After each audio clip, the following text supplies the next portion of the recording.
오늘은 저희가 마태복음 4장 18절에서 22절까지 본문으로 우리 나를 따라오라는 제목의 말씀을 함께 나누도록 하겠습니다. 우리 다 함께 제목을 따라 하시겠습니다. 나를 따라오라.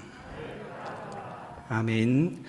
오늘은 교회 절기상으로 이제 사순절 또 첫 번째 주일입니다. 우리가 이 사순절을 지나는 이 절기에 들려오는 소식은 참 안타까운 소식들이 많이 들려옵니다. 우리 장로님 기도하셨던 것처럼 러시아의 우크라이나 침공으로 인해서 전 세계가 시끄러운 상황이고요. 또 우리나라적으로는 또 산불이 나는 바람에 기사에 봤더니 우리나라 전국 곳곳에서 산불 때문에 정말로 많은 분들이 어려움을 당하고 있습니다. 코로나 또 오미크론 확진자들도 계속해서 늘어나고 있는 상황이고요. 또 이제 수요일에는 우리나라 대통령을 선거하는 대선도 앞두고 있습니다. 어제 기사에 봤더니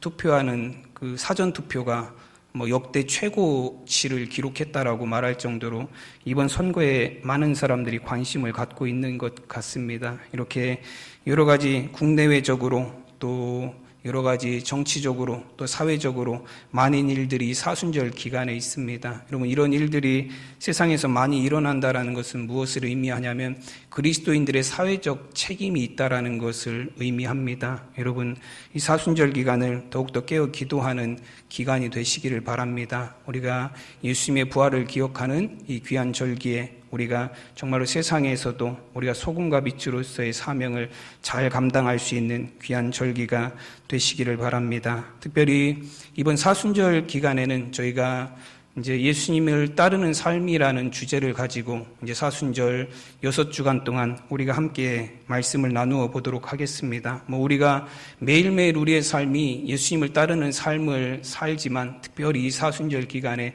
더욱더 예수님을 따르는 삶이란 어떤 삶이 되는 것인지 묵상하고 우리가 우리의 삶의 실천을 통해서 정말로 예수님을 따르는 제자의 삶을 이루어가는 그런 귀한 절기가 되시기를 바랍니다. 오늘 이제 마태복음 4장 오늘 18절에서 22절까지 함께 봉독한 말씀에 보시면 예수님께서 처음으로 제자들을 부르시는 장면의 말씀이 기록이 되어 있습니다. 여러분, 이 오늘 본문의 말씀을 통해서 우리가 예수님을 따르는 삶의 두 가지 원리에 대해서만 오늘은 우리가 함께 살펴보도록 하겠습니다. 오늘 18절에서 19절 말씀에 보시면 갈릴리 해변을 다니시다가 두 형제 곧 베드로라 하는 시몬과 그 형제 안드레가 바다에 금을 던지는 것을 보시니 그들은 어부라 말씀하시되 나를 따라오라 내가 너희를 사람을 낚는 어부가 되게 하리라 하시니 말씀합니다. 여러분, 예수님께서 그 바다에 그물을 던지고 있는 베드로와 안드레를 보시고 그들을 향해서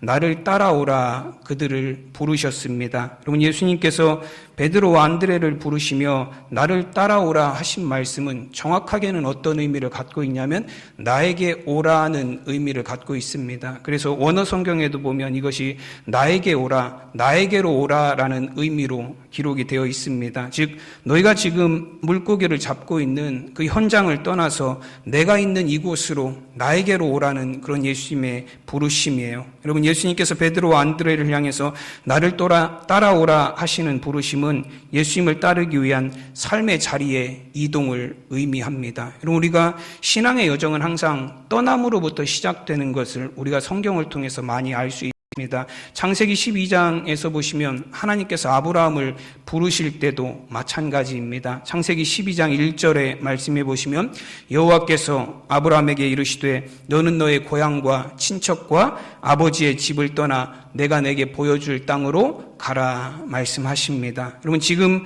아브라함이 살아가고 있는 고향 땅 그리고 내가 평생을 살아왔었던 친척과 아버지가 살아가는 그 땅을 떠나서 내가 너에게 보여줄 땅으로 가라고 하나님은 말씀하십니다. 그리고 이것이 아브라함이 하나님의 부르심을 따라서 이것이 가는 그곳에서 하나님의 아브라함을 통한 구원의 계획이 하나님께서 아브라함의 삶을 통해서 이루어 가실 하나님의 계획들이 시작되는 바로 그 시점입니다. 여러분, 아브라함이 떠나야 했던 그 고향집, 하나님께서 아브라함에게 떠나라고 말했던 그 고향과 친척과 아버지의 집은 어떤 장소였습니까? 여호수아서 24장 2절과 3절 말씀해 보시면 이스라엘의 하나님 여호와께서 이같이 말씀하시기를 옛적에 너희 조상들 곧 아브라함의 아버지 나홀의 아버지 데라가 강 저쪽에서 거주하며 다른 신들을 섬겼으나 내가 너희의 조상 아브라함을 강 저쪽에서 이끌어내어 가나안 온 땅에 두루 행하게 하고라고 말씀하십니다. 여러분, 아브라함이 살던 땅, 고향과 아버지와 친척들이 살아가던 그 땅은 어떤 땅이었냐면 다른 신들을 섬기던 우상을 섬기던 땅이었다라고 말씀합니다. 그리고 하나님께서 그 땅에서 아브라함을 불러라고 강 저쪽에서 그를 이끌어내셔서 하나님이 보여주실 가나안 땅으로 가게 하셨다라고, 그것으로 오라고 하나님이 아브라함을 부르셨다라고 말씀합니다. 여러분, 우리의 신앙의 여정은 하나님께서, 주님께서 우리를 나를 따라오라는 그 부르심에 순종해서 이전의 삶의 자리를 떠남으로부터 시작이 됩니다. 예수님을 따른다라는 것은 이제 우리의 삶이 세상 중심적인 삶에서 예수님 중심의 삶으로 바뀐다라는 것을 의미합니다. 여러분, 예수님을 따르는 삶의 핵심의 첫째에 대해서 오늘 뭐라고 말씀하시냐면 삶의 자리의 이동이라는 거예요. 너희가 그물을 던지던 그런 삶의 자리에서, 너희가 고기를 잡던 그런 삶의 자리에서 이제는 예수님에게로 너희의 삶의 자리를 이동해야 된다라고 말씀합니다. 여러분, 우리가 예수님을 믿기 이전에는, 오늘은 주일이라서 저희가 함께 성전에 나와서 이렇게 예배하는데요, 여러분, 예수님을 믿기 이전에는 모태신앙이신 분들은 해당이 안 될 수도 있습니다. 그러나 예수님을 믿기 이전에 여러분들 주일에는 어디에 계셨습니까? 만약에 여러분들이 지금 예수님을 믿지 않는 신앙인이 아니라면 지금 어디에 계실까요? 한번 상상을 해보세요. 내가 만약에 예수님을 믿는 신앙인이 아니었다면 이 일요일에, 그렇죠? 세상 사람들이 말하는 일요일에 나는 지금 무엇을 하고 있을까 한번 생각을 해보세요. 제가 만약에 신앙인이 아니었다면 아마 일요일에 일주일 내내 직장 다니고, 요즘에 또 주 5일제를 하기도 하지만 가족들하고 어디 캠핑을 가서 놀러 가서 있을 것 같기도 합니다. 아니면 우리 권사님들을 생각해 보면 권사님들은 이제 슬슬 봄이 되고 해야 될 일이 있으니까 아마 밥 매러 나갔거나, 냉이가 요즘에 올라오고 있나요? 냉이 캐러 나가셨거나, 아니면 일요일이니까 평소에 열심히 일하고 오늘은 좀 늦잠을 자야겠다라고 그래서 아직까지도 이부자리에서 뒹굴뒹굴하는 젊은 사람들도 있을지도 모릅니다. 여러분, 우리가 예수님을 믿기 이전에 우리의 삶의 자리는 그런 자리들이었어요. 여러분, 그러나 우리가 예수 그리스도를 믿고 우리가 신앙생활을 시작하고 난 이후에 우리의 삶의 자리가 바뀌었습니다. 이제 주일이면 우리는 하나님의 성전에 나와서 하나님을 찬양하고 기도하고 말씀을 들으며 하나님을 예배합니다. 우리의 삶의 자리가 바뀌었어요. 여러분, 예전에는 힘들고 괴로운 일이 있으면 여러분 어디를 찾아가셨습니까? 정말 인생의 어려운 일을 만나고 고난을 만나고 힘든 일을 만나면 여러분들 어디를 찾아가셨습니까? 많은 사람들이 하는 얘기들 중에 하나가 뭐냐면 이런 얘기들을 많이 해요. 요즘 정말로 되는 일이 하나도 없네. 푸닥거리라도 한 판 해야 되겠다고. 그럼 푸닥거리가 뭐죠? 많이 해보셨나요? 푸닥거리? 푸닥거리가 뭔지 저도 사전을 좀 찾아봤더니요, 이런 의미로 되어 있더라고요. 잡기를 내쫓는 그런 행위라고 되어 있더라고요. 세상을 살아가면서 사람들이 어려움을 만나고 고난을 만나고 힘든 일을 만나면 그것이 무엇 탓이라고 생각을 하냐면 내가 내 주변에 있는 어떤 잡기들의 영향으로 인해서 그렇다라고 생각을 한다라는 거예요. 그래서 그걸 쫓아내기 위한 구슬하고 푸닥거리를 하고 미신을 찾아가서 점보고 무당 찾아가고 점보러 가고 그런 일들을 하고 있다라는 거예요. 여러분, 우리나라가 기독교가 들어오기 이전에는 집집마다 무슨 일이 있으면 굿판을 벌였습니다. 아이가 아파도 굿을 했고, 집안에 안 되는 일이 생겨도 굿을 했고, 굿뿐만이 아니에요. 집안에 조금이라도 뭔가 잘 되기를 원하면 뭘 많이 했냐면, 묘를 이장하는 것도, 명당 자리를 찾아서 묘를 이장하고, 집터를 바꾸고, 수많은 미신적인 일들이 우리 조상들이 살아가던 시대에 굉장히 많이 일어났습니다. 여러분, 그러나 지금 우리나라에 기독교가 들어오고 난 이후에는 여러분, 세상에 미신들이 아니라 십자가가 우리나라 전국 곳곳에 세워졌습니다. 명마다 하나님의 성전을 찾아와서 하나님 앞에 무릎 꿇고 기도하는 성도들이 가득합니다. 여러분, 정말로 세상의 잡신이나 우상이 아닌 우주와 만물을 창조하신 그 하나님께로 나아와서 우리의 모든 문제와 아픔들을 다 내려놓고 하나님 앞에 부르짖어 기도합니다. 하나님 앞에 맡겨드리는 거예요. 그럼 우리의 삶의 자리가 바뀌었습니다. 이전에는 무당을 찾아가고 우상을 찾아가는 삶의 자리였다면 이제는 우리의 모든 것들을 우리를 구원하시는 하나님께로 가지고 나오는 삶의 자리가 바뀌었습니다. 여러분, 그러나 예수님을 믿는다고 하면서도 아직까지도 삶의 자리가 바뀌어지지 않은 분들이 많이 있습니다. 여전히 옛사람의 자리에서 망설이고 있는 사람들이 많이 있습니다.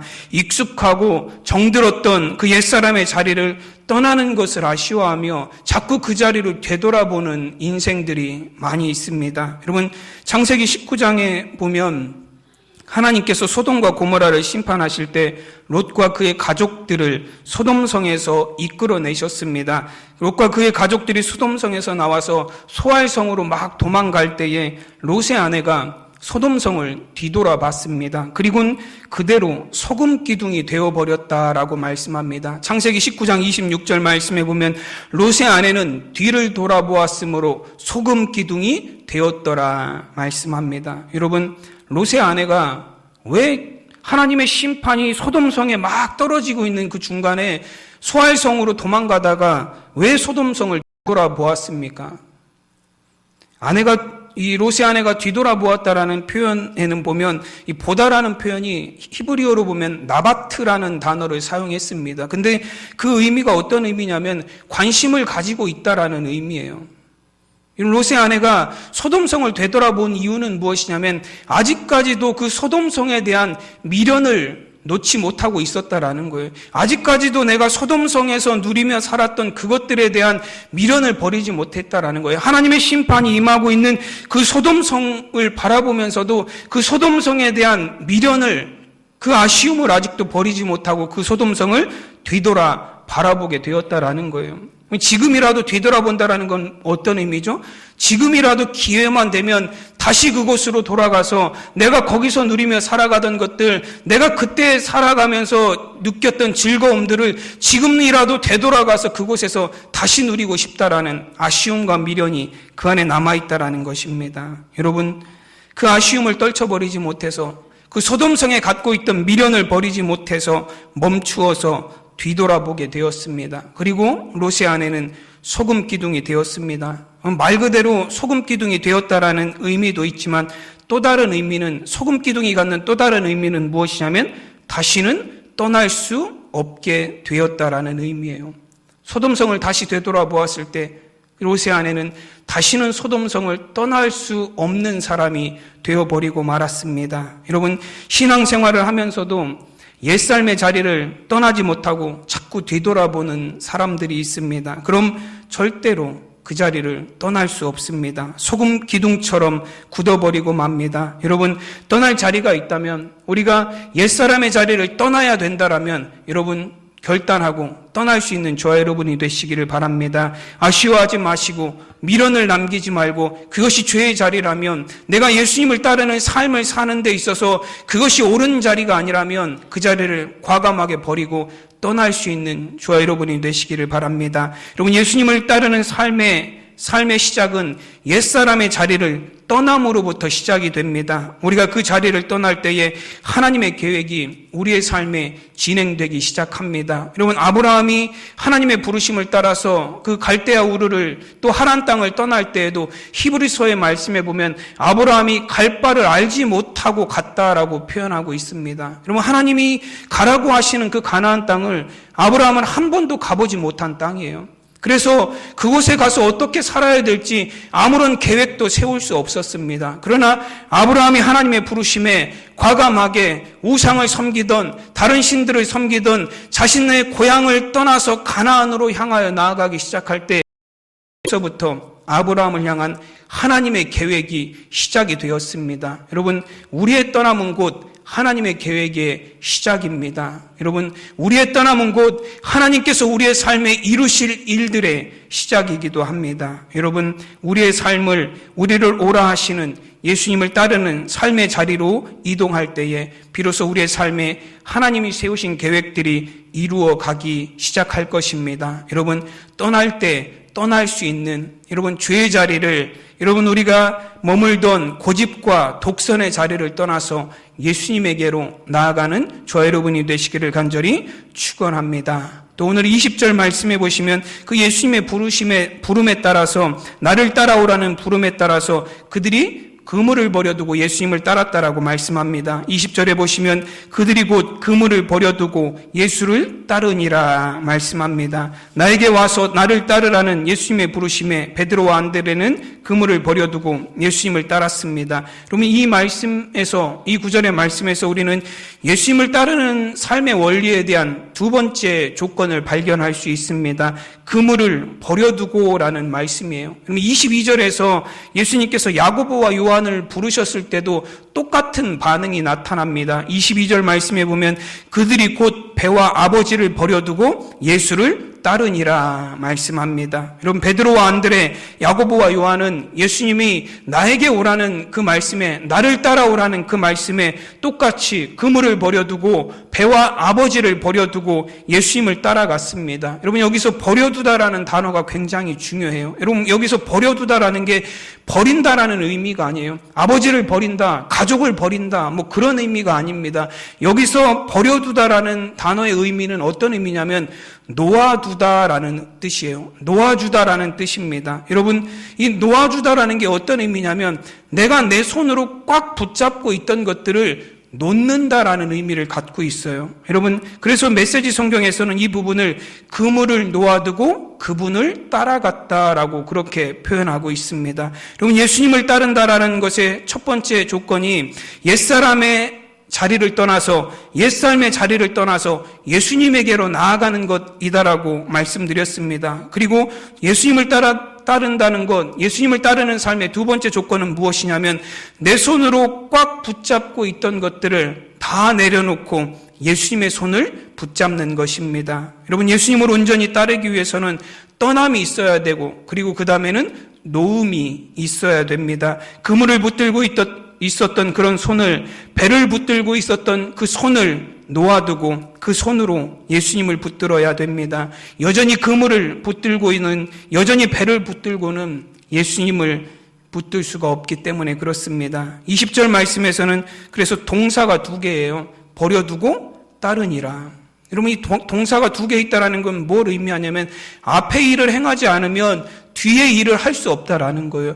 버려두지 않으면 내 손으로 꼭 붙잡고 있던 그것을 내려놓지 않으면 예수님을 따를 수 없다라는 말씀이에요. 그래서 버려두고 따르니라 라는 말씀이 연속해서 나오고 있습니다. 여러분, 우리 한번 이 말씀을 한번 따라해 볼까요? 버려두고 따르니라. 아멘.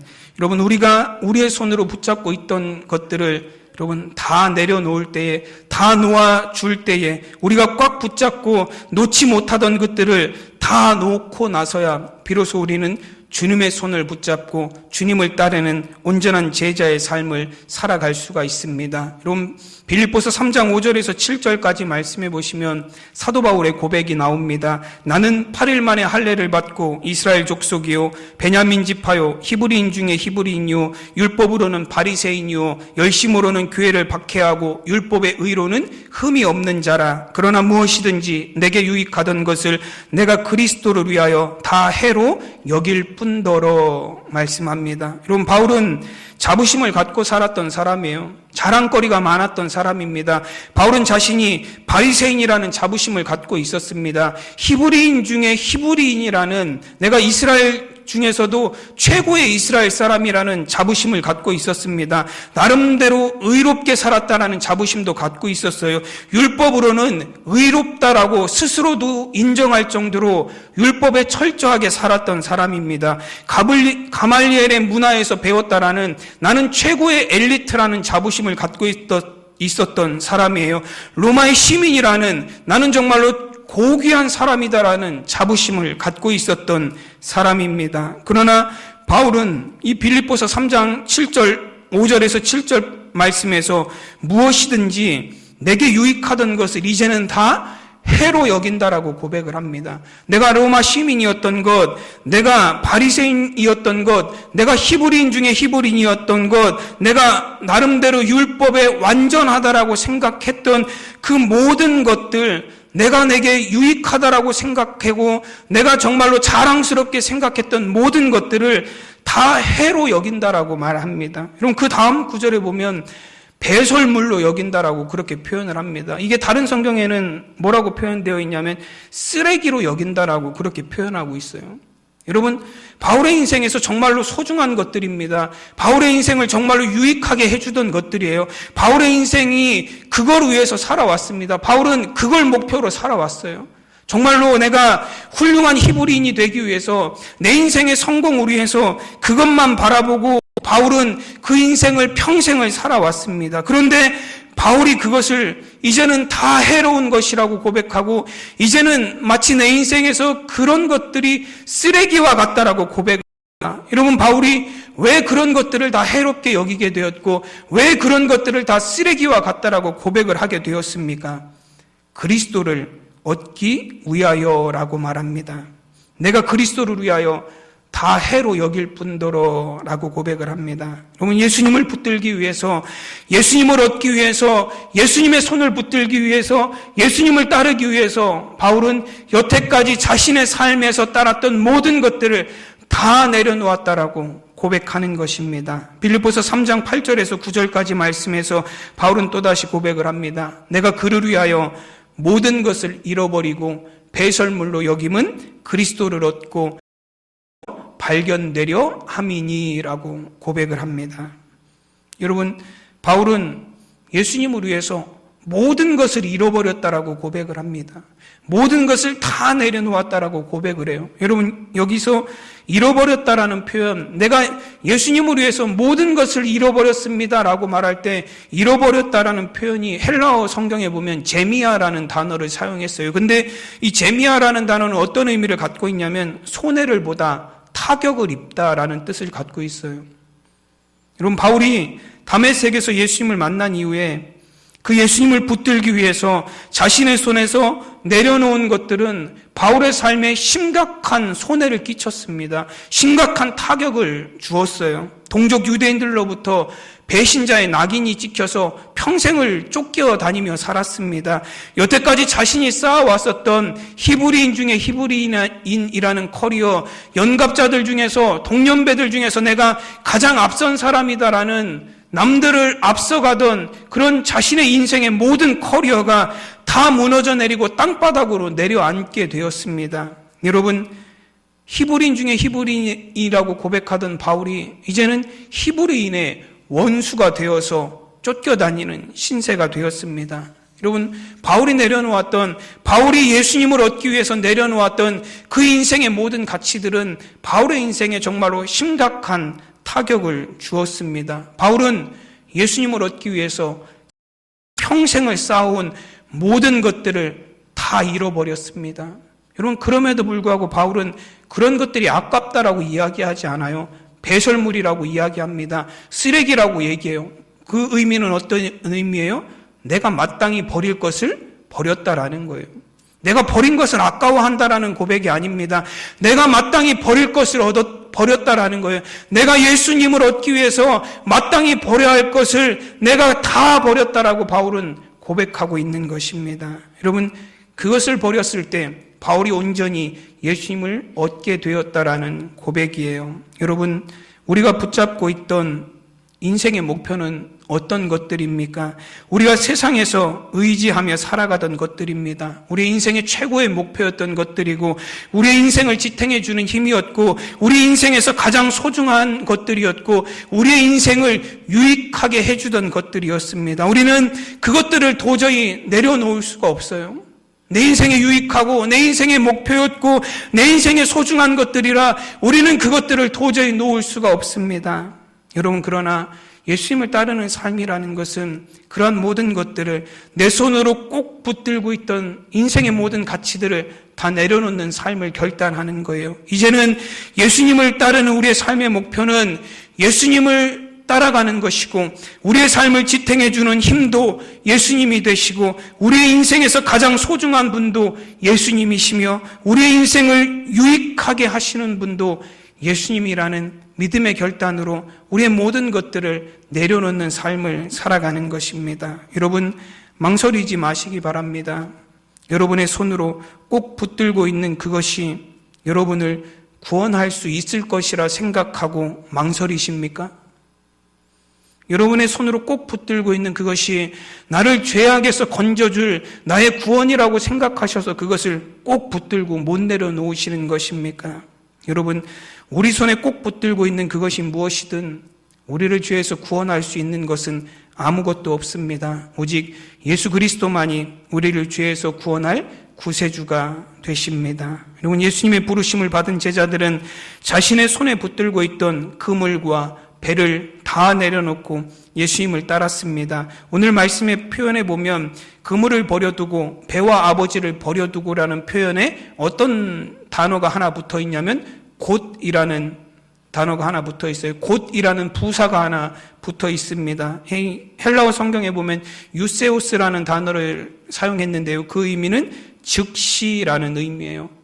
듣자마자 곧바로라는 의미입니다. 즉 아무런 망설임 없이 그들은 예수님의 부르심을 듣자마자 손에 잡고 있던 그물을 내려놓고 배를 내려놓고 그들은 예수님을 따랐다라는 것입니다. 여러분, 우리로 하여금 망설이게 만드는 것이 무엇입니까? 주님의 부르심, 여러분, 우리가 손에서 놓지 못하게, 여러분, 우리를 망설이게 만드는 그것이 무엇입니까? 익숙하고 편하다는 이유로 주의 자리를 떠나지 못하고 머뭇거리고 있지는 않으십니까? 세상의 헛된 것들을 두 손으로 꼭 잡고 내려놓지 못하고 망설이고 있지는 않으십니까?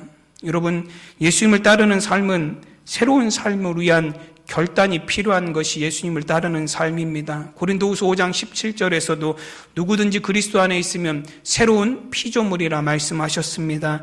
예수님을, 우리의 삶을 새롭게 하시는 분이십니다. 죄와 사망에서 우리를 생명으로 인도하시는 분이시고 어둠과 죄악 가운데서 빛으로 나아가게 하시는 분이십니다. 여러분, 분열과 다툼에서 화합과 화평으로 인도하시는 분이 예수님이십니다. 여러분, 이번 사순절기가 우리의 구세주 되시는, 우리를 새롭게 하시는 예수님을 온전히 따르는 그런 결단의 시간이 되시기를 바랍니다. 그리스도인으로서 세상과 교회 사이에서 머뭇거리며 믿음의 삶을 살지 못했던 모습을 회개하고 구세주 되신 주님을 온전히 의지하고 여러분, 세상의 것을 꼭 붙들고 살아가던, 또 세상의 소망을 두고 살아가던 우리의 삶을 회개하고 모든 것 내려놓고 주님만 따르기로 결단하는 여러분, 이번 사순절 절기가 되시기를 간절히 축원합니다. 기도하겠습니다.